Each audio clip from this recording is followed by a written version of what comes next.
Astaghfirullahalazim alladzi la ilaha illa huwal hayyul qayyum wa atubu ilaih.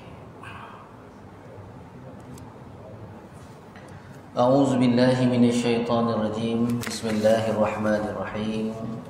Alhamdulillahi rabbil alamin wassalatu wassalamu ala asyrafil anbiya'i wal mursalin Sayyidina wa maulana Muhammadin wa ala alihi wa sahbihi ajma'in. Qala rabbi shrah li sadri wa yassir li amri wahlul 'uqdatam min lisani yafqahu qawli. Allahumma rabbi shrah lana sudurana, ya Allah, kau lapangkanlah dada kami. Wa yassir lana umurana, engkau mudahkanlah segala urusan-urusan kami. Wahlul 'uqdatam min alsinatina, ya Allah, engkau rungkaikanlah segala simpulan di lidah-lidah kami. Yafqahu aqwalana, mudah-mudahan mereka memahami kata-kata kami. Amin ya rabbal alamin. Assalamualaikum warahmatullahi wabarakatuh. Yang saya muliakan ayahanda kita Tuan Imam, yang dirahmati oleh Allah, Tuan Pengurusi kita, ahli jawatan kita, Tuan Bilal kita, yang dikasihi dan disayangi oleh Allah, abang-abang saya, pakcik-pakcik saya, pangkat-pangkat ayah saya, ibu saya, adik-adik saya yang ada di dalam majlis kita pada malam yang penuh barakah ini. Alhamdulillah, kita dipertemukan buat sekian kalinya pada malam yang barakah ini.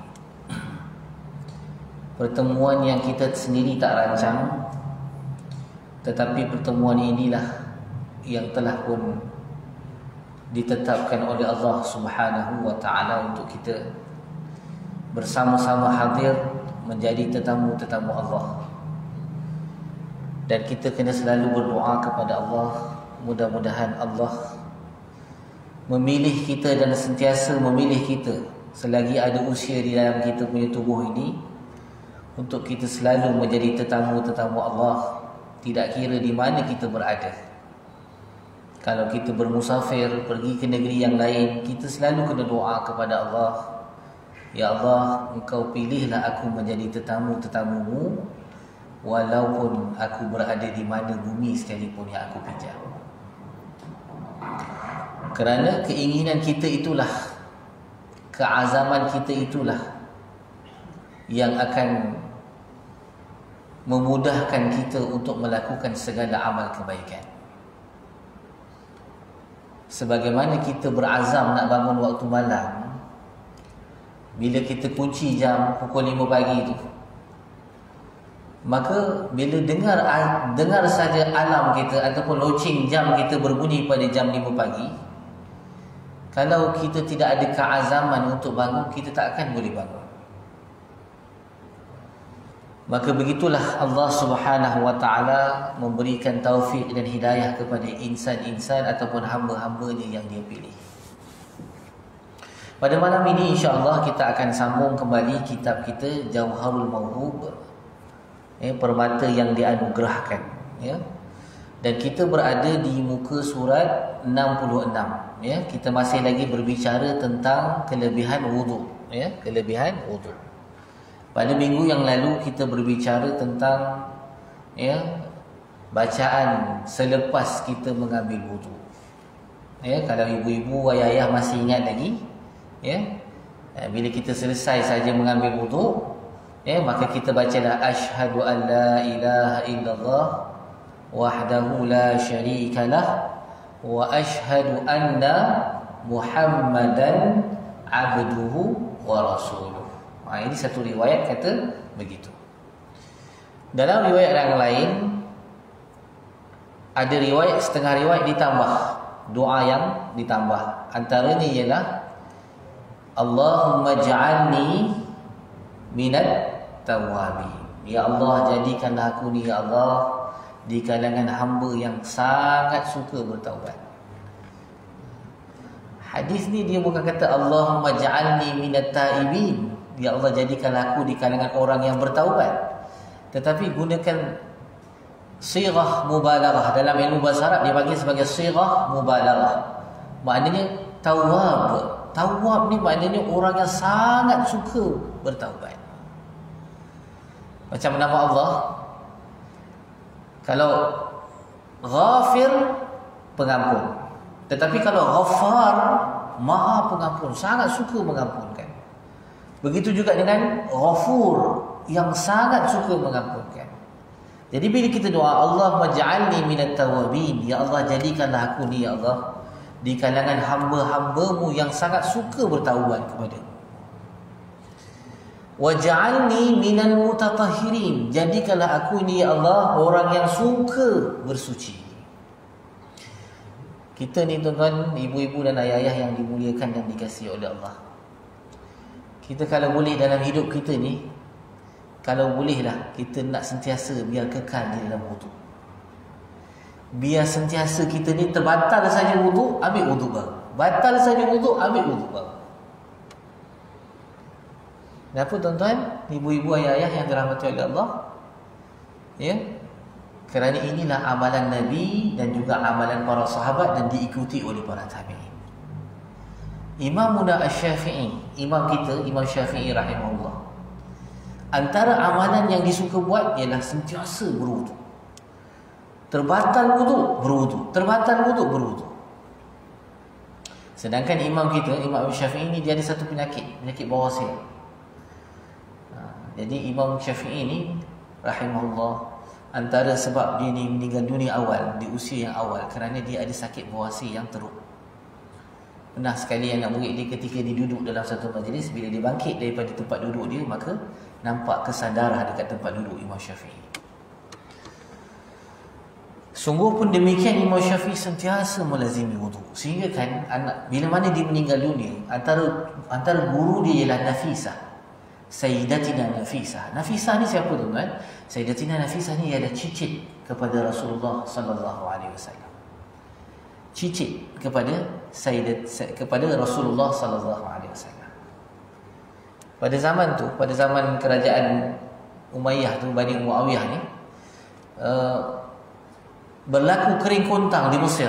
Di Mesir ni kering kontang, hujan tak turun, bumi kering, pohon-pohon tak tumbuh.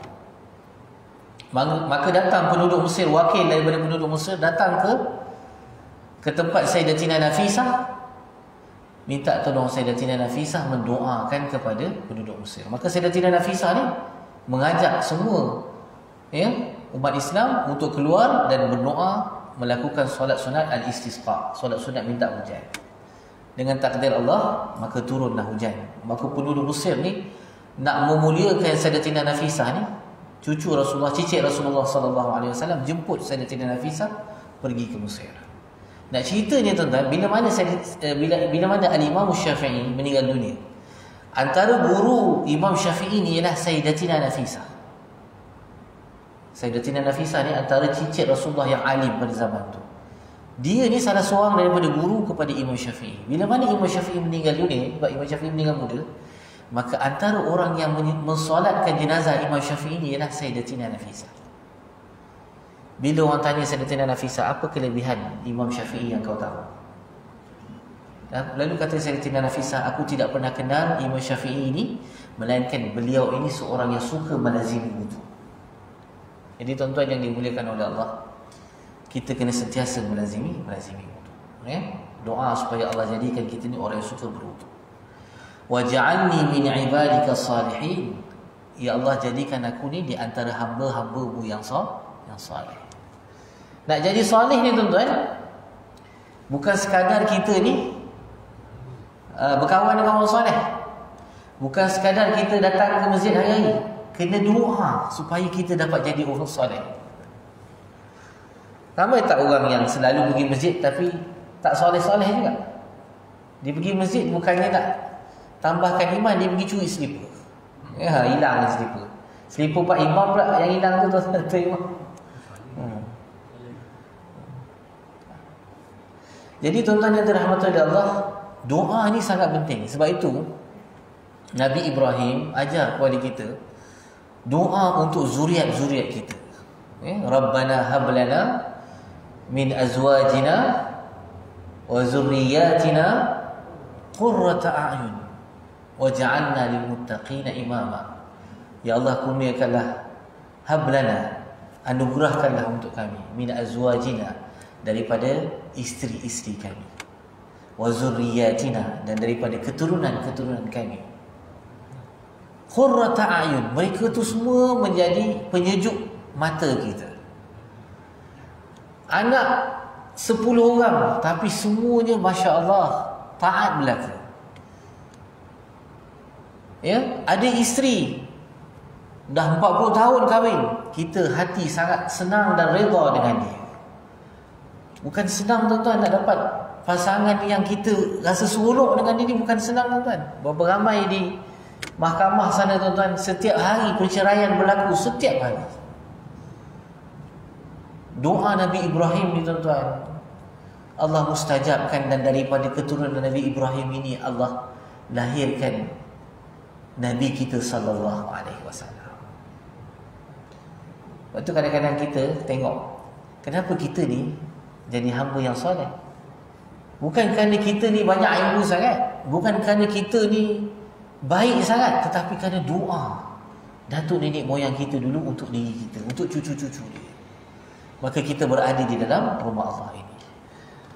Kemudian ditambah lagi dengan doa subhanakallahumma wa bihamdika asyhadu an la ilaha illa anta astaghfiruka wa atubu ilaih. Dalam doa ini sangat istimewa tuan-tuan, kerana dia menghimpunkan beberapa perkara. Pertama, subhanakallahumma, dia ada tasbih dalam doa ini. Subhanakallahumma, maha sucimu ya Allah, wahai Allah.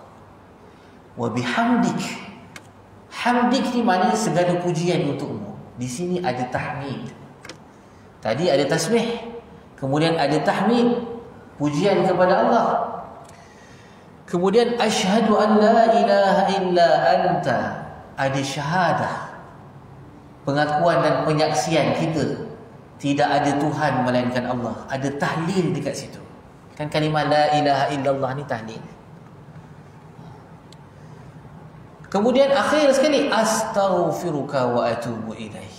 Ada istighfar. Aku minta ampun kepadamu ya Allah, dan aku bertaubat kepadamu ya Allah. Astaghfiruka, aku minta ampun kepadamu, wa atubu ilaih, dan aku bertaubat kepadamu. Tuan-tuan tengok, ada 5 benda. Subhanaka Allahumma wa bihamdika, 2. Kita bertahmid. Asyhadu an la ilaha illa anta, kita mengucapkan tahlil. Astaghfiruka, kita beristighfar kepada Allah.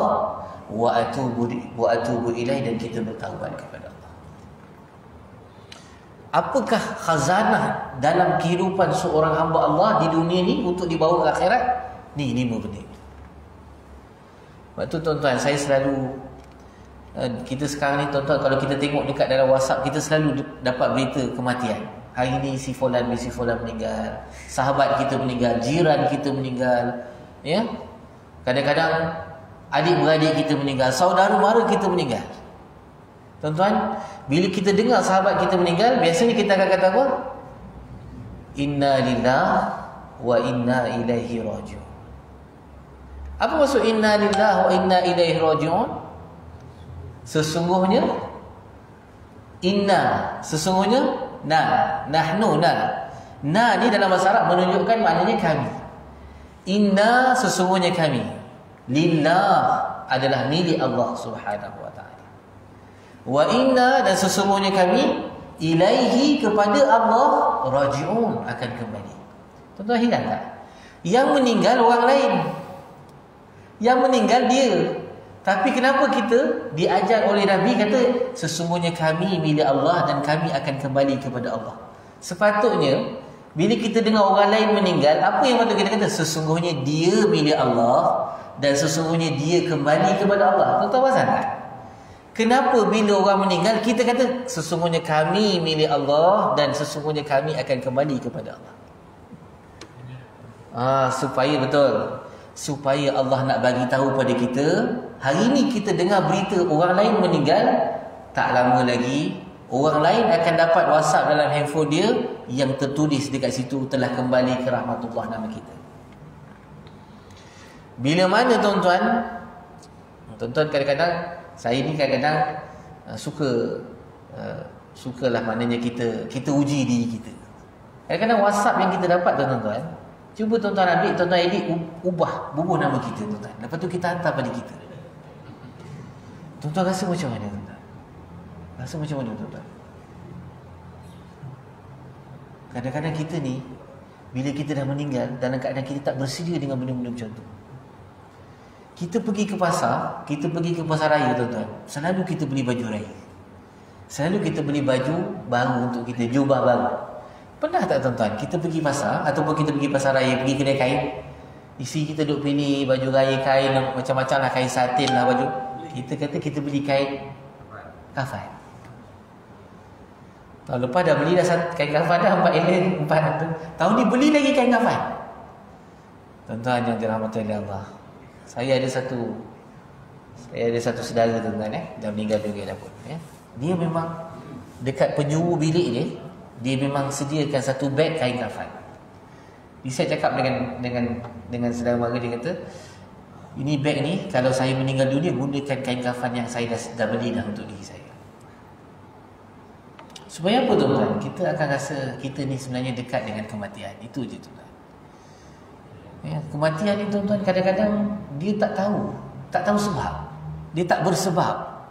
Dan dia tak pun bertanya khabar pada kita bila dia nak datang. Tahu-tahu datang je. Tahu-tahu meninggal je.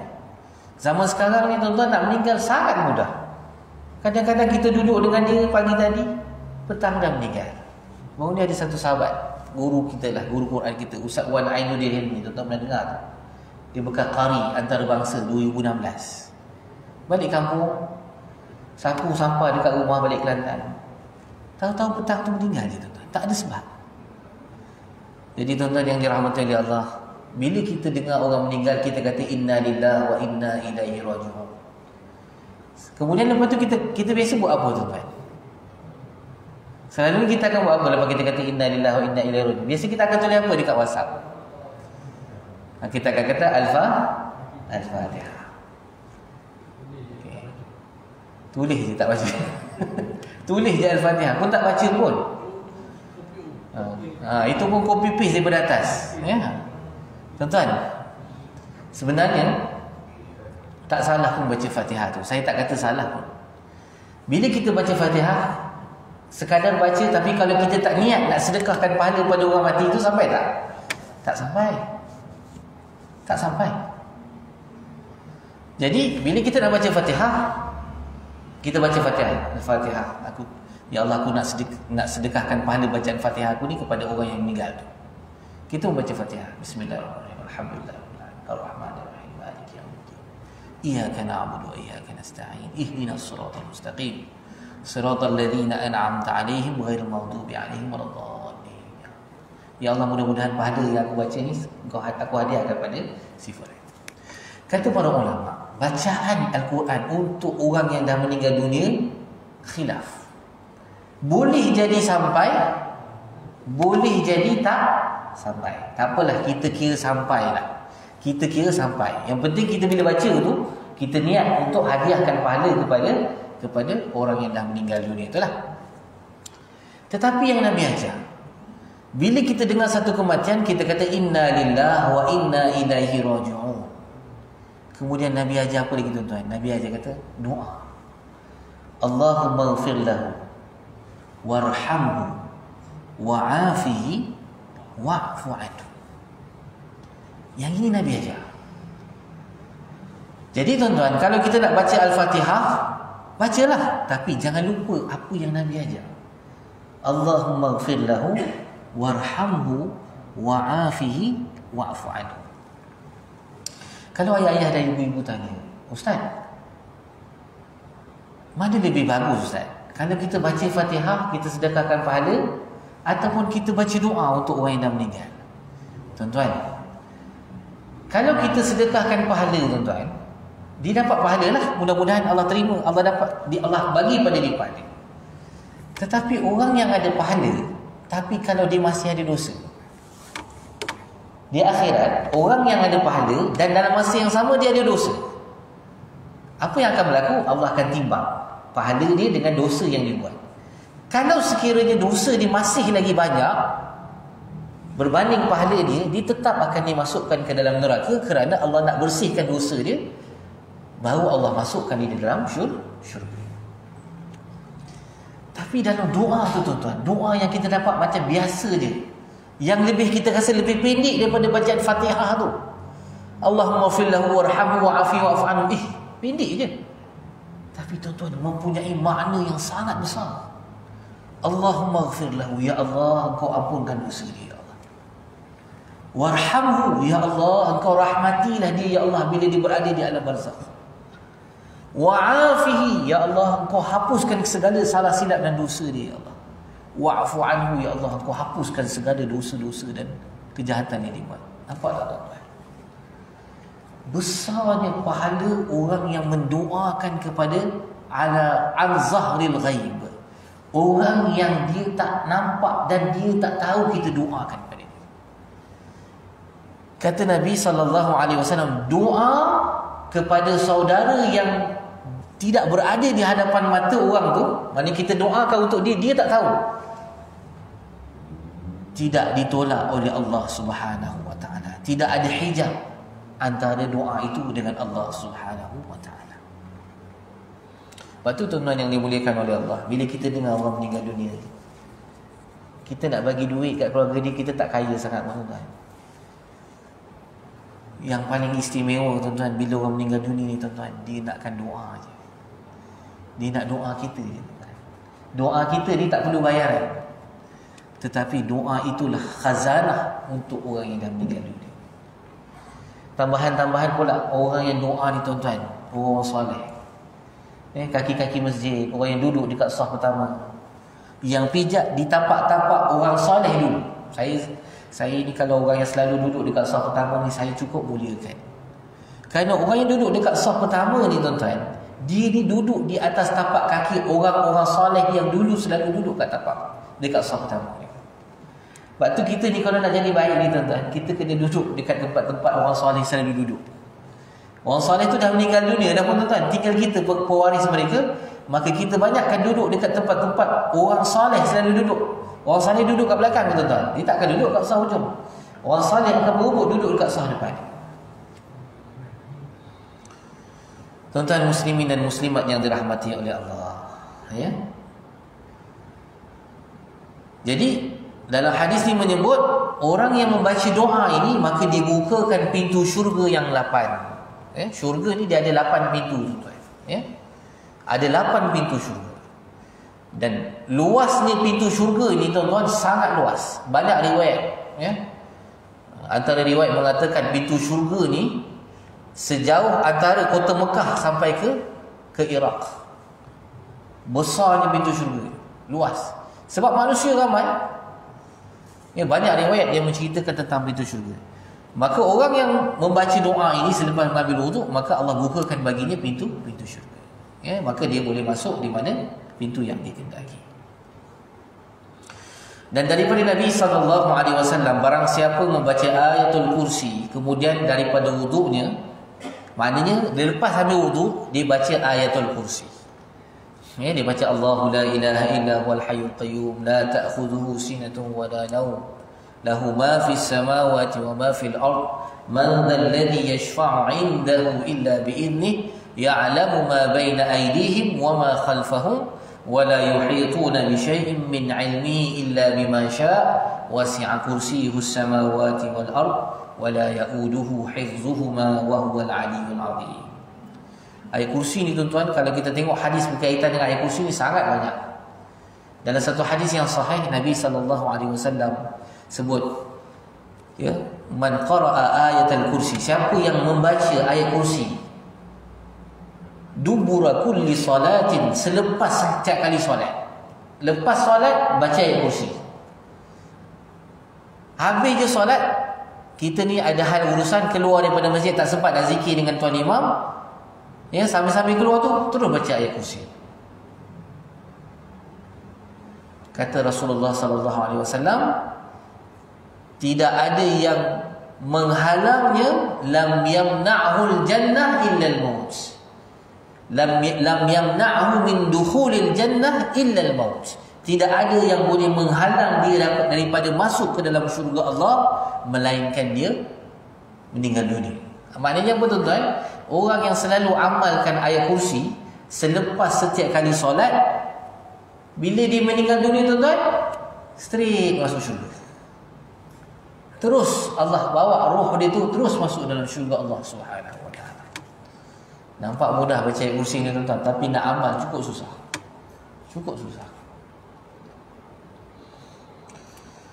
Jadi kalau kita selepas wuduk baca ayat kursi, maka disebut di sini, maka diberi akan dia Allah Ta'ala pahala 40 orang alim, ya?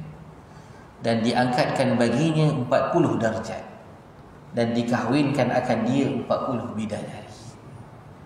Banyak ni tuan-tuan, semua 40 ni tuan-tuan. Tapi yang tuan-tuan suka, yang istimewa ni 40 bidadari tu lah. Minta maaf lah tuan-tuan, kenapa disebut bidadari? Sebab memang orang lelaki ni kalau masuk syurga dia nak bidadari tuan-tuan. Ada ke tuan-tuan orang tanya, awak tujuan nak masuk syurga ni apa yang awak nak kat syurga? Saya masuk syurga teringin nak makan je dalam syurga. Jarang orang sebut macam tu tuan-tuan. Saya saja nak tengok-tengoklah syurga ni macam mana dia punya bentuknya. Jarang macam tu tuan-tuan. Ya, orang masuk syurga dia tuan-tuan, lelaki bidadari. Ya. Wanita masuk syurga nak apa tuan-tuan? Wanita masuk syurga dia nakkan perhiasan. Sebab tu perempuan ni hidup di dunia ni dia dah suka perhiasan. Daripada perhiasan dekat tubuh badan dia, emas, gelang, subang, apa saja, sampaikan perhiasan pinggan mangkuk. Tak cari tuan-tuan ajak pergi padang besar besok, mesti dia nak beli perhiasan untuk dapur dia. Sudu nak 1 set, kuali nak ada kecil, sederhana, besar, semua ada. Semua set, ya. Perempuan ni dia nakkan perhiasan, ya. Jadi tuan-tuan yang dirahmati oleh Allah, ya, cumanya ada cumanya, saya belum jumpa lagi status hadis ni tuan-tuan. Tapi disebut dalam kitab ni, maka kita raikan penulis kitab ini, kita raikan ilmu. Cuma saya belum jumpa lagi status hadis ni, ya tuan-tuan. Baiklah, kita teruskan. Dan daripada Nabi SAW sabdanya, barang siapa membaca kemudian daripada wuduknya, inna anzalnahu fi lailatul qadri.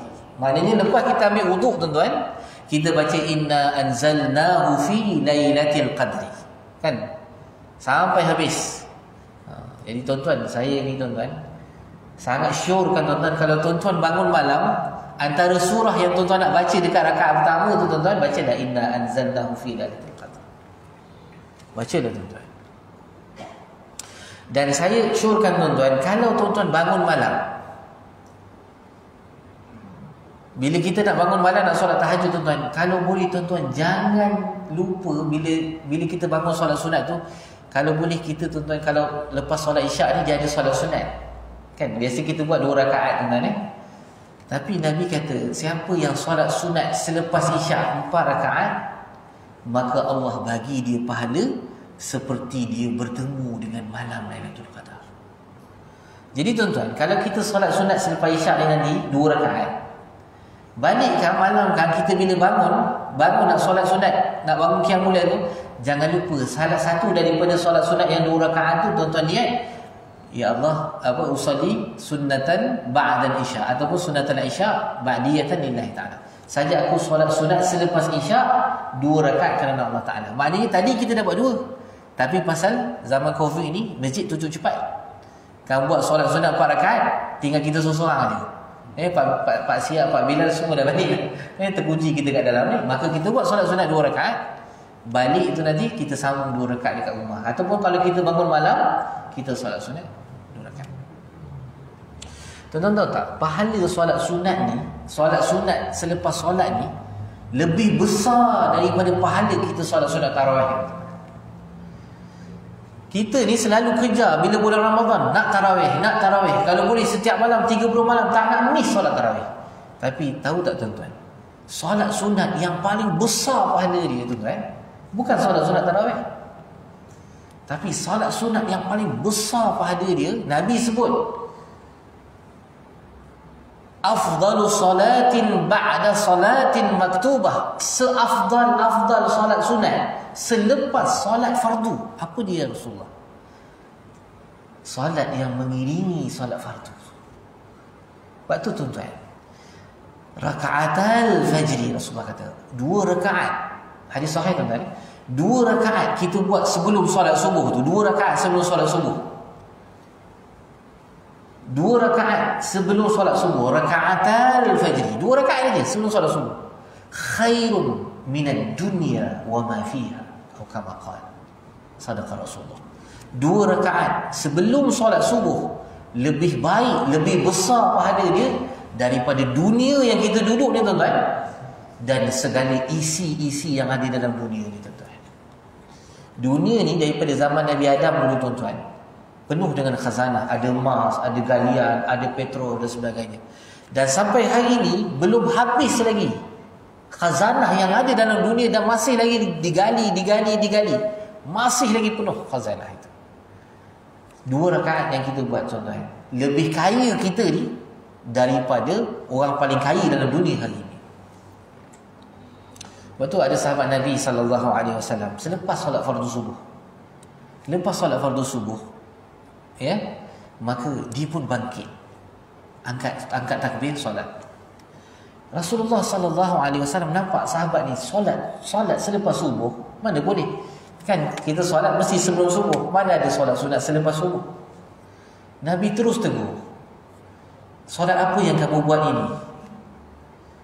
Kata sahabat itu, dia kata, ya Rasulullah, aku ni selalu solat sunat sebelum subuh, tapi pada pagi ni aku terlewat sampai. Bila aku sampai Bilal dah qamar, ya, maka aku tak sempat solat sunat sebelum subuh. Maka kata Rasulullah, kalau macam tu tak apa. Sebab tu tuan-tuan yang dimuliakan dan dikasihi oleh Allah, bila mana kita ni dah biasa buat solat sunat sebelum subuh, habis solat subuh kita ni tak sempat buat solat, kita boleh solat sunat selepas subuh. Tapi jangan niat solat selepas subuh, niat solat sebelum subuh. Walaupun kita buat selepas solat subuh. Gitu tuan-tuan. Sebab apa? Ada amalan dan perbuatan sahabat dan Nabi mengiyakan dan membenarkan. Tapi jangan sebulan 30 hari di tiap hari lepas solat sunat sebelum subuh, lepas subuh. Itu memang problem lah, asyik datang lewat aja. Sebab tu tuan-tuan, kita bila solat berjemaah ni dia ada adab. Walaupun jemaah kadang-kadang dia datang, dia nak solat sunat, tapi zaman sekarang ni sangat istimewa. Sebab apa tuan-tuan? Sebab dia dah bagi tahu dah, nak qamat tu tinggal berapa minit lagi. Jadi kita ni tuan-tuan, kalau kita tengok nak qamat tinggal 40 saat lagi, kita sebagai jemaah ni, kita nak solat sunat ke kita nak tunggu qamat? Kita nak solat sunat ke kita nak tunggu qamat? Biar Pak Bilal pula tunggu kita habis solat sunat. Pak Bilal ni pun jenis cengih juga. Orang baru rakaat pertama tengah rukuk, dia dah qamat dah. Jadi yang tengah solat sunat ni dah macam ribut dah solat ni. Dah laju dah solat dah. Hilang semua tamakninah, semua hilang. Sebab apa? Sebab Pak Bilal dah qamat. Dalam hati orang yang solat tadi kata, kuasam Pak Bilal dia. Aku tengah solat sunat dia qamat pula. Pak Bilal pun dia cakap nanti, siapa suruh solat sunat? Dah nampak 40 saat lagi nak qamat, pergi solat sunat. Nak solat sunat datang lawan. Pak Bilal cakap dalam hati lah, tapi bukan Bilal sini lah. Bilal tempat lain ya. Nanti kata Pak Bilal sini pula kan. Jadi tuan-tuan, sebenarnya apa yang betul? Kita kalau masuk dekat satu masjid dalam keadaan qamat dah dekat, solat sunat tu hukumnya makruh. Hukum solat sunat tu hukumnya makruh.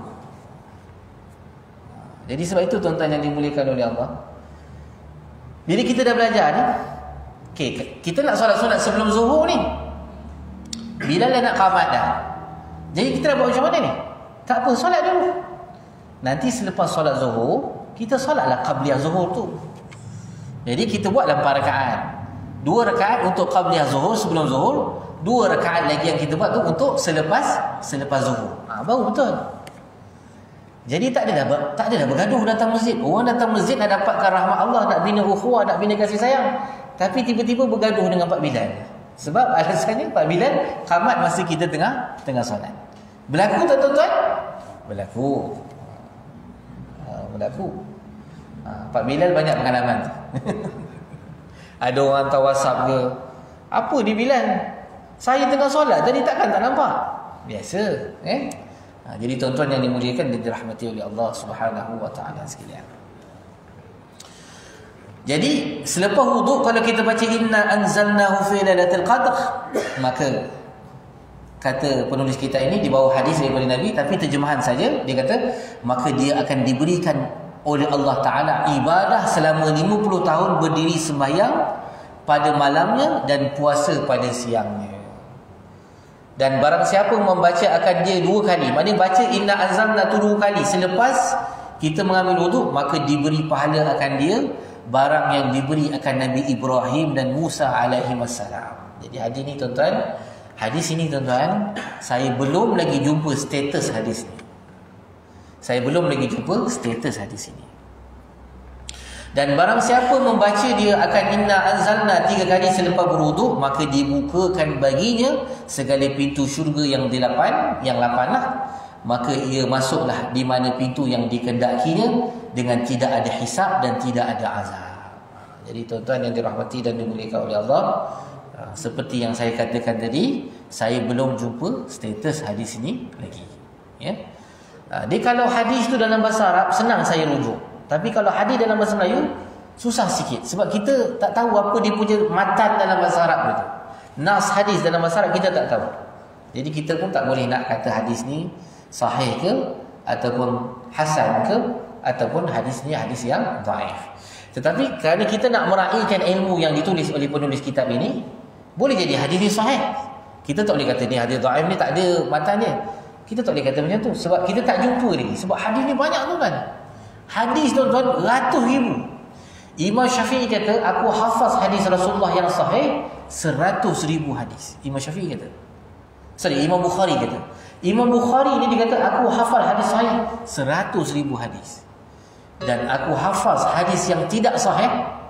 Hadis yang tak sahih hafal berapa tuan-tuan? 200,000 hadis. Maknanya tuan-tuan, hadis ni bukan sikit, bukan 10, bukan 1000, bukan 10,000, ratus ribu. Zaman Imam Bukhari dah ratus ribu. Lepas tu tuan-tuan, bila kita tengok hadis ni, bila kita tak jumpa, kita kata kita tawakuf. Kita tak boleh nak kata apa sebab kita tak tahu dia punya status hasan ataupun sahih. Azan dah ke tuan-tuan? Azan berapa tuan-tuan? 5 minit. Okey tuan-tuan, sikit lagi sebab saya nak bagi tuan-tuan satu amalan, nanti tuan-tuan ingatkan sebelum kita tutup kuliah. Amalan yang sangat istimewa daripada Rasulullah SAW yang dianugerahkan kepada menantu Rasulullah, iaitu Sayyidina Ali bin Abi Talib karramallahu wajhah. Ya, amalan menjadi jutawan. Kalau tuan-tuan naklah, kalau tuan-tuan dah jutawan tak payah. Tuan-tuan tak payah minta lah. Ya, saya bagi suruh lain lah. Ya, tak betul. Kemudian,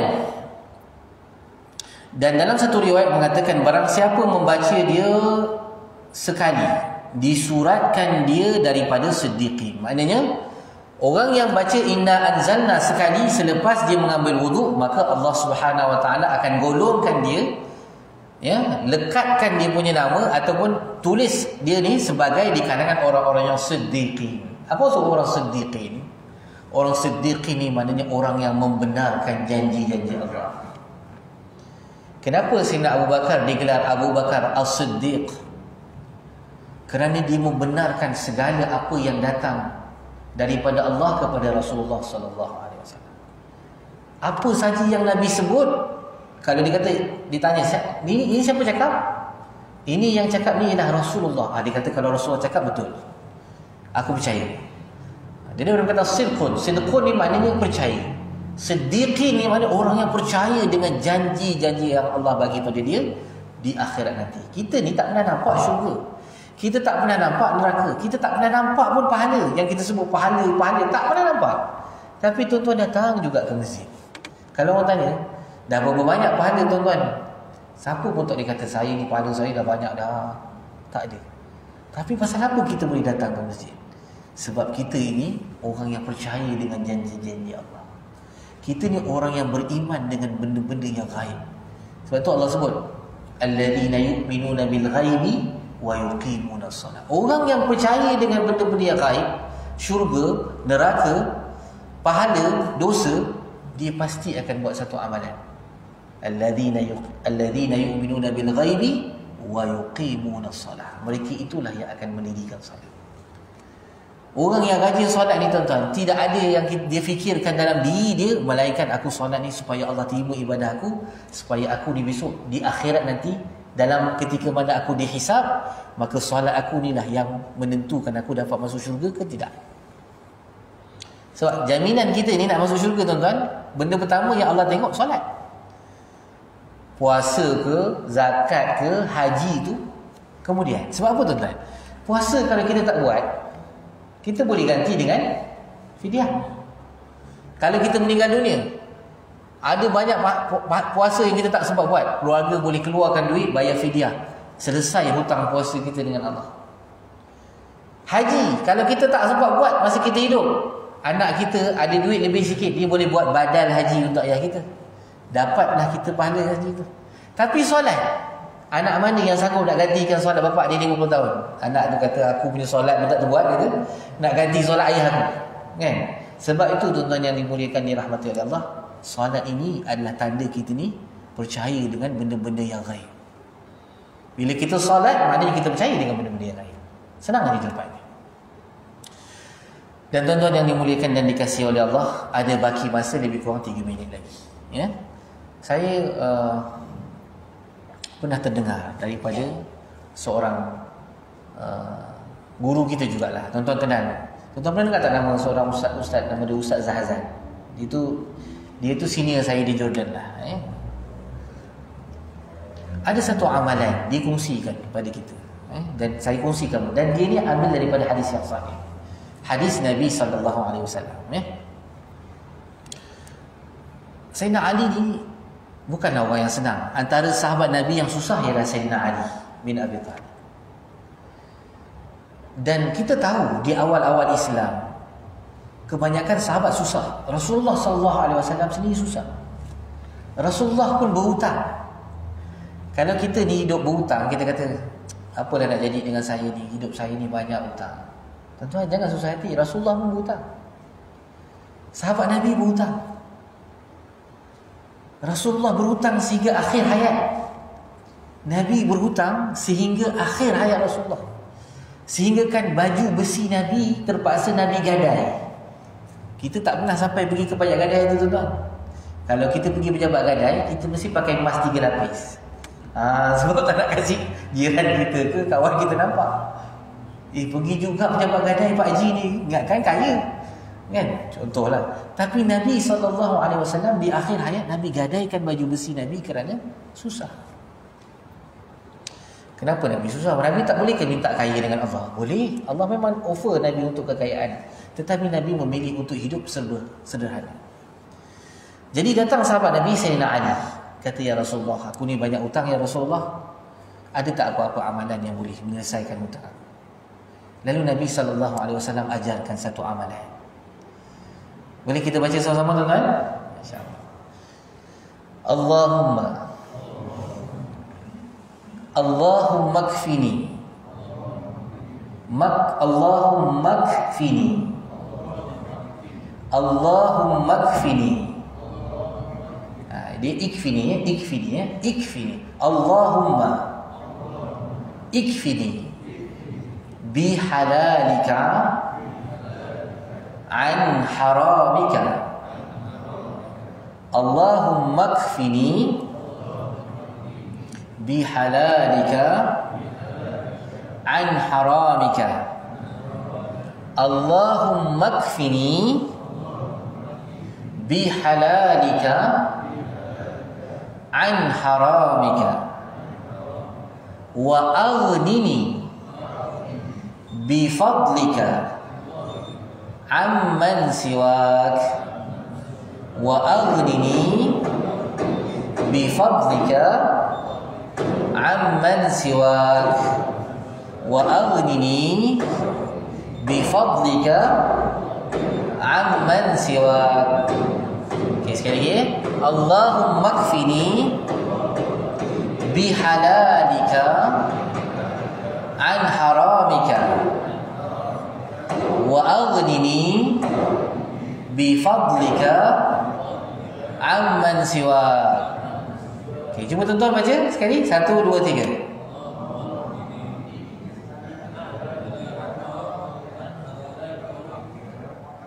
Wa aghnini bifadlika amman. Okey, sekali lagi last. Allahumma kfini bihalalika an haramika wa aghnini bifadlika amman siwa. Allahumma kfini bihalalika an haramika. Cuba. Bihalalika an haramika wa aghnini bifadlika amman siwa. Masya Allah. Alhamdulillah tuan-tuan. Jadi tuan-tuan cuba amalkan. Setiap hari. Kalau boleh lepas solat, bacalah sekurang-kurangnya 7 kali. Sekejap itu. Allahumma kfini bihalalika an haramik wa aghnini bifadlika amman siwa. Allahumma kfini bihalalika an haramik wa aghnini bifadlika amman siwa. Baca 7 kali lepas solat. Kalau tengah drive naik kereta tuan-tuan, nak pergi ke Kelantan nanti tuan-tuan, 5-6 jam, tuan-tuan baca sepanjang jalan tu baca. Kata Rasulullah, kalau kita ada hutang sebesar gunung Uhud, kalau kita ada hutang sebesar gunung Uhud pun, nescaya Allah Subhanahu wa taala akan selesaikan hutang kita. Adakah kita punya hutang sampai sebesar gunung? Rasa tak ada tuan-tuan. Paling-paling pun sebesar kereta kita je lah hutang kan. Sebab kita beli kereta pakai loan bank, sebesar tu lah. Tapi mudah-mudahan tuan-tuan, amalan yang kita amalkan datang daripada Rasulullah, Allah akan murahkan rezeki kita dan jadikan kita orang kaya. Itu saja tuan-tuan. Kalau saya cerita, ada satu kisah orang yang amalkan ni hari ni jadi jutawan tuan-tuan. Nanti takut tuan-tuan tak boleh tidur malam ni. Jadi tuan-tuan, kita tamatkan kuliah tu pada malam ini. InsyaAllah ada rezeki, kita akan sambung lagi dalam kuliah yang akan datang. A'udzubillahi minasyaitanirrajim. Bismillahirrahmanirrahim. Alhamdulillahi rabbil alamin, wassalatu wassalamu ala asyrafil anbiya'i wal mursalin wa ala alihi wa sahbihi ajma'in. Allahumma kfini bihalalika an haramik wa aghnini bifadlika amman siwa. وفهمناها سليمان وكلا آتينا حكما وعلما وسخرنا مع داود الجبال يسبحنا والطير وكنا فاعلين وصلى الله على سيدنا محمد وعلى آله وصحبه وسلم والحمد لله رب العالمين. تقبل الله منكم. Mohon maaf tuan-tuan, terlewat sikit habis kuliah kita, insya-Allah. Assalamualaikum warahmatullahi wabarakatuh.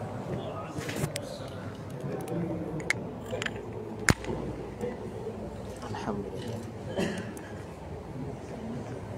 Allahu Akbar. Alhamdulillah. Hari Selasa depan, InsyaAllah. Terima kasih.